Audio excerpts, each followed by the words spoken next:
sunu gan Serigne Abdou Sy di doom ci Serigne Cheikh Ahmed Tidiane Sy Al Maktoum sëñ bi ñu ngi lay nuyu. asalaamaaleykum Babacar. ñu ànd ci waxtaan beeg El Hadj Ndiogou Diène waxtaan wi nag li ko sabab mooy Moustapha Sy di mag ci yow ak déclaration bu mujjee def ca tund woowu ñu naan kër jëmm nga xam ne dafay faral di woote am na kàddu yoo xam ni yëkkati na ko rawat na jëmale ci seen waajur Pape Malick Sy di rakk ci seen baay di Cheikh Ahmed Tidiane Sy Al Maktoum rakkam Pape Malick Sy kon le Moustapha Sy di mag ci yow yëkkati ay kàddu ci kër jëmb googa mënees na koo déglu aslëf sax laata ñuy yeggali waxtaan bi bisimilah. bu ko defee kenn ku ne tel ku ne jël fii fa ñu wax ma ni ma xaw ma lan ku ñu wax xaw ma Gaston xaw ma non tontuwuma ko man turam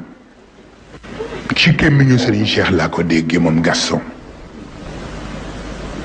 dama am rendez-vous ak góor gi ma ñëw di ko seet si fekk ko kanam gi xaw a triste ma ne ko góor gi lan la woon dama gis da nga mel ni da nga triste mu ne ma xanaa Pape Malick bu ma sañoon mu xam boppam ma ne ko ci len ba lu xew ba jàmm mu ne ma dama gis benn photo bu mu ànd ak tëggukatu làmb ñu jël photo bi def ko ci journal te bu ma sañoon moo xam boppam ba xam ñu mu war a àndal ma ne ko tëggkatu làmb ban mu ne ma ku ñuy wax Gaston xaw ba firdo yi ñoo daan def bu gerte ñoree ba ñu fay leen ba noppi ñu tëgg lamb mbapat maag ñoom Xalifa Mbay ñii ñuy dem di seetaani mbapat yi fa la yem waaw. mi ngi noonu kàddu yaa ngi noonu yu Moustapha Sy sa mag dafa am loo xam ne daal da ngeen ko ci métit lu ngeen ni yéen ci biir njaboot gi ci li mu tudd seen magi seen rakki papa di Pape Malick Sy. waaw salaamaaleykum Babacar. maaleykum salaam. sëñ Moustapha suñu frère la suñu xarit la te moom xam na ne. man ci sama wàll ak suñu wàll ñëpp ñi jur Serigne Cheikh jur ñi sant si ak ñi santul si yëpp li ñu yéene suñu bopp la ñu ko yéene waaye nag moom du suñu kilifa du suñu sëriñ ndax baayam la ñu yaakaar ko àdduna yaakaar ko àllaaxira gannaaw yàlla ak yonent bi te toujours papam dafa daan wax ne kilifa yi dañu war a wattu di def trafic d'influence parce que njaboot moom bañ na ko ba ci daayiratul Moustarchidine responsable moral lañ ko tudde te bu dee dafa nekk responsable moral éthique dafay nekk ci centre li ngay jàngale yëpp parce que boo dajalee ay kilifa surtout nga dajal ay xale da nga leen war a yee ci nu ñuy def ba defar seen jikko te dafa am benn mbokku taalibe bu jël contact ak man bërki démb di mettit lu loolu ndax samedi moom bi muy def sortie waxtaanu kër jëmba sëñ Cheikh moo ko daan def daaw sëñ Habib rakkam moo ko def ren moom mu def du lu bees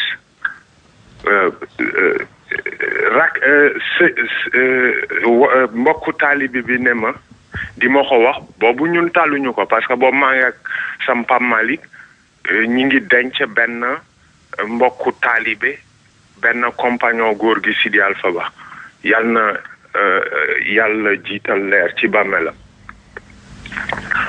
mu wax ma ne ma est-ce que dégg nga déclaration bi sëñ Moustapha def ci kër jëmb tudd ci sa Pape Malick ma ne ko mais sëñ Moustapha dégg naa ko mais attaqué wul sa Pape Malick baayam la attaqué sëñ Cheikh parce que nit bu fekkee ne da nga ñëw ku mel ni sëñ Cheikh def ci gémmiñam loo xam ni nekkul boo fogee ne sëñ Pape Malick nga attaqué da ngay nax sa bopp sëñ Cheikh la attaqué donc automatiquement suñu responsabilité la ñun ñu remettre les pendules à l'heure ndax sëñ Cheikh mi ngi ci biir bàmmeel te lu ne defal nañu waxuma ci wàllu àdduna mais nit bu fekkee ne dama ko yee ci yàlla yee ko ci yonent bi yee ko ci jikko wax dëgg si yàlla lii sama mbokku tukulóor yi wax sëñ Cheikh ngàcce ngaalaama amul dara lum ñu desal tey sëñ Moustapha moom moo ci jiitu amul dara lu ko sëñ Cheikh defalul moo ne li mu wax te ngeen koy méttitlu nee na sëñ Cheikh ko wax dafa ne mais loolu amul te li may wax nii lu tax amul dinaa la wax benn précision lii gën a lu ma sax mais il faut que ñu arrêter nee naa la kilifa yi foog ñu arrêter di def trafic d'influence parce que sëñ Cheikh Babacar boo ñëwee këram fekk muy xaar gan ba solu ba defar cuuraayam wallahi doo xam ndax président de la république lay recevoir wala yalwaankat mi ci mbedd mi parce que ñoom ñaar la yamale parce que sëñ Moustapha xamul sëñ Cheikh daf koy tudd noonu mais xamu ko mais ñun ñi ko xam ci biir ak ci biti xam nañ ne sëñ Cheikh xàmmeewul kuy tëgga làmb ak kuy jaay gerte ak ministre ak buur benn la leen yamale donc xàmmeewul loolu te dafa am benn anecdote boo xam ne il faut ma wax ko bugguma ko woon wax mais il faut ma wax ko sëñ Pape Malick dafa am famille ay famille am yàlla moo dogal ay jigéen rek la jur ni sëñ Moustapha amee famille noonu la sëñ Pape Malick amee famille te du tey du samedi la njëkk a wax lu ko neex teg ko ci daram loolu kenn du ko def maanaam yàgg naa tudd sëñ Pape Malick Sy ci ay yëkkati kàddoom man maa déglu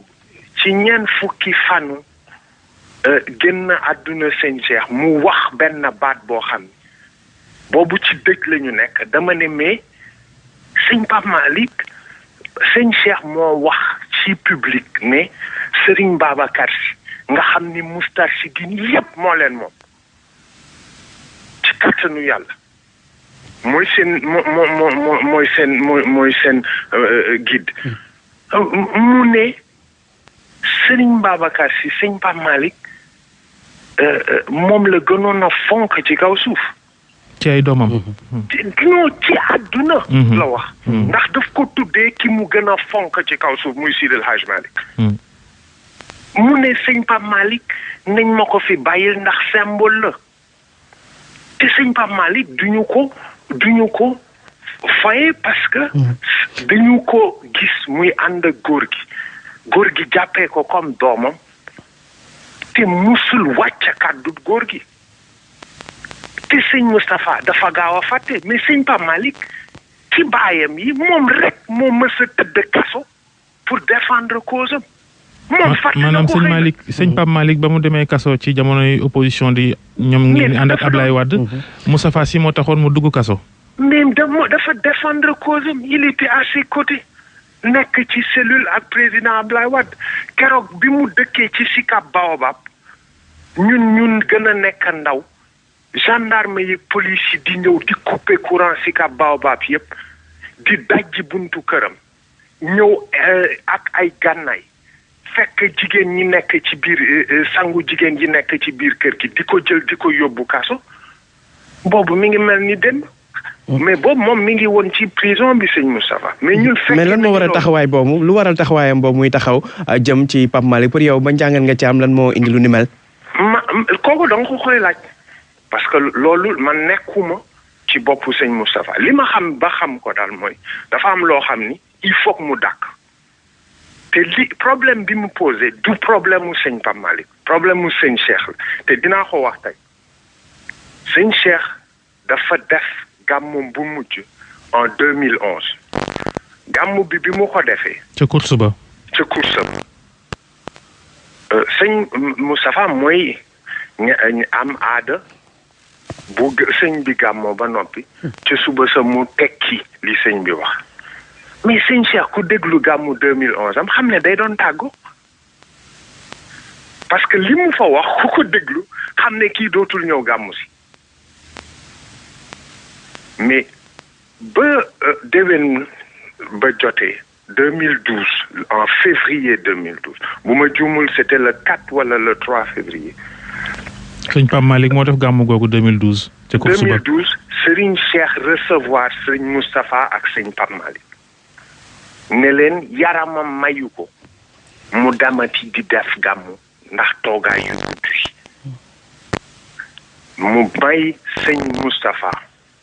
ak sëñ Pape Malick ñu dem def gàmmu gi keroog effectivement Serigne Cheikh sëñ Pape Malick moo def gàmmu gi ak sëñ Moustapha le lendemain bi ma ñëwee fekk sëñ Cheikh ma gis kanamam ñagas ma ne ko góor gi lan la mu ne ma dafa am lu ma dégg lu xew ca gàmmu ga loo xam ni ci gémmiñu sëñ Moustapha la jóge mu wax ko ci sëñ Pape Malick mais loolu ni mu waxee du noonu 2 ou 3 jours après sëñ Moustapha ñëwaat sëñ Cheikh recevoir ko li may wax waxu biir kër la sax mais il faut ñu wax ko parce que kilifa yi il faut ñuy wax dëgg nit ci te sëñ Cheikh nekku fi ñun duñu seetaan kenn di teg ci def ci gémmiñam loo xam ni nekkul wala ay fabrication la bi sëñ Moustapha ñëwaatee li ma lay wax février 2012 la keroog bi ko sëñ Cheikh recevoir def fa plus de 5 minutes ou 10 minutes mu génnaat ci saa si du ma wax li ñu waxante. est-ce que du booba la ko gëj a gis for nañ ci wàllu ne mi ngi ko gisaat keroog bi ñuy dugal sëñ Cheikh ci biir paxu bàmmeelam. toog na juróom-ñaari at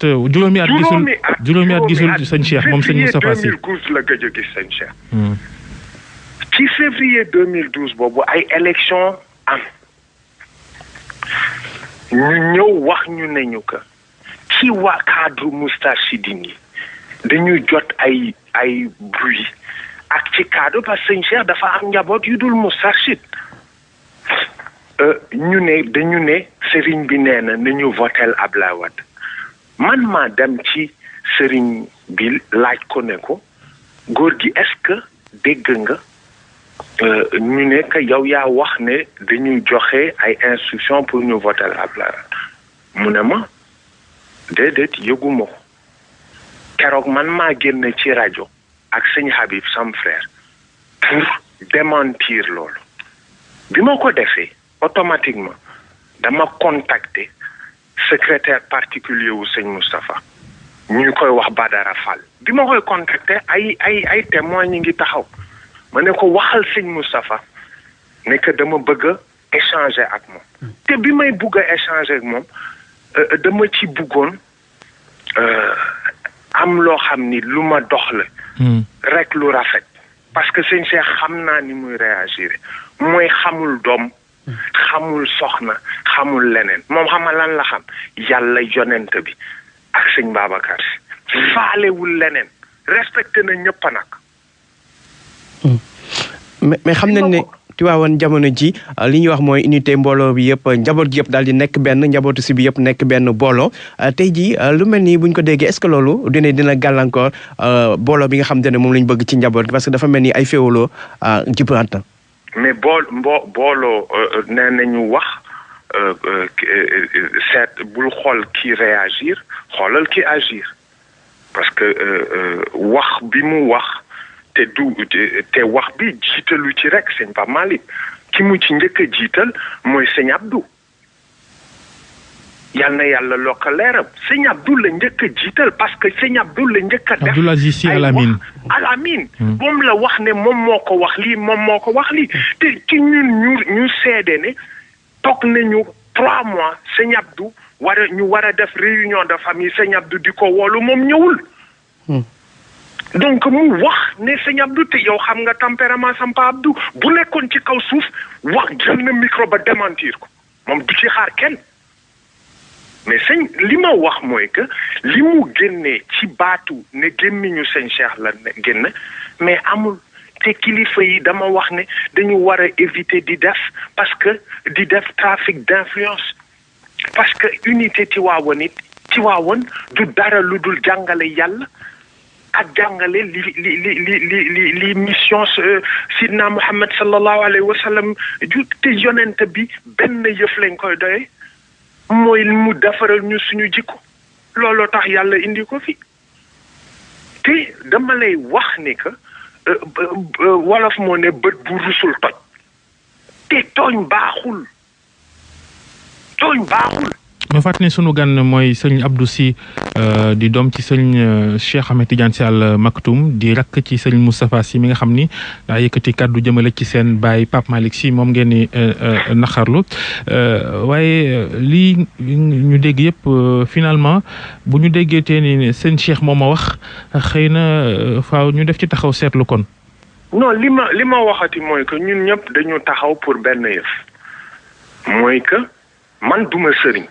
man Abdou Sy laa tudd du ma sëriñ benn ambition laa am ci àdduna mooy nekk taalibe sëñ Cheikh Ahmed Tidiane du ma sëriñ parce que damay liggéey te booy liggéey yàlla di la teg coono man gëwuma gëm naa Babacar wilaya gëm naa itam àlluwa mais gëwuma ab cëriñ damay dem di liggéey di daan sama doole man suñu baay daf ñu yar ci bu leen yaakaar addiya nit ndax moom addunaam yëpp dafa jël alalam jox ko ay néew gi doole mais xaarul addiya nit parce que booy xaar addiya nit dañuy tax nga leen di wax lu neex ñu man dem te booy liggéey yàlla di la teg ay nattu di la teg fitna di nga xam ni que doo am na loo xam ni doo ko tal di ko inventé donc li may wax lu leer la mooy que il faut que affaire bi arrêté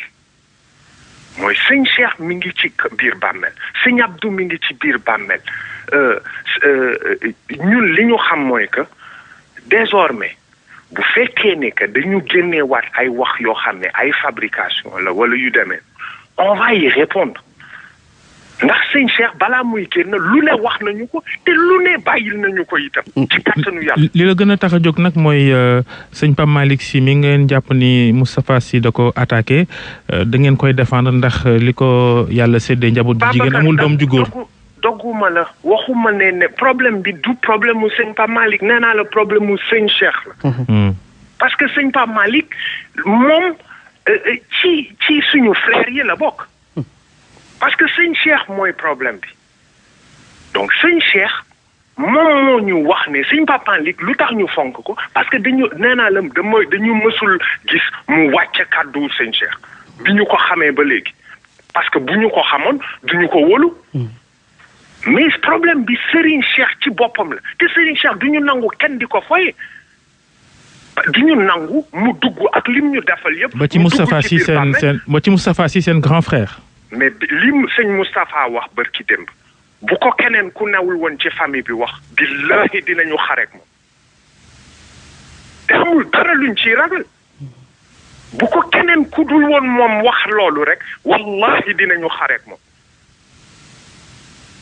léegi nag ku nekk mooy seen man nee naa la man duma sëriñ donc bu dee am na kenn ko xam te loo wax ci àdduna nit ñi xam nañ la 10 fois pire jërëjëf sëñ Abdou Sy bu sëñ Cheikh Ahmed Tidiane Sy Al Maktoum di rakk ci sëñ Moustapha Sy Moustarchidine ñu ngi lay gërëm yéen doog jàmm sëñ Sy barakallah